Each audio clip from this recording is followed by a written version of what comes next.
Concrètement, ce qu'on fait, nous, c'est qu'on collecte des aliments dans différents magasins. Et ensuite, ces aliments, on les récupère dans notre association, dans l'épicerie, donc qui se trouve dans le 13e. Et on les revend aux étudiants à 10% du prix du marché. Un étudiant qui arrive chez nous, on vérifie un peu sa situation, on lui demande combien il gagne, ses ressources donc, et ses dépenses.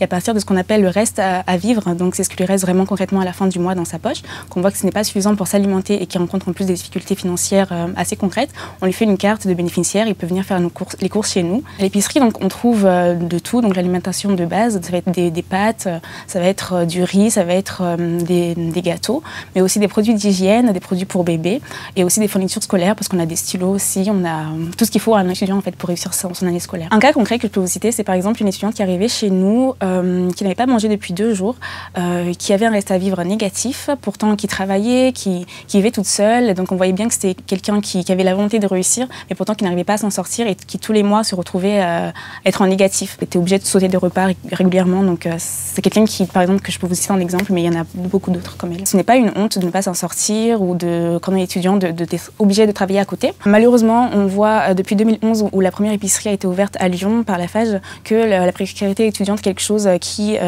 continue. Et on pense par exemple nous sur Paris à ouvrir une deuxième Agorae à la rentrée. Donc ce sera quelque chose à suivre. Mais voilà, il faut continuer les efforts et tout n'est pas encore fait.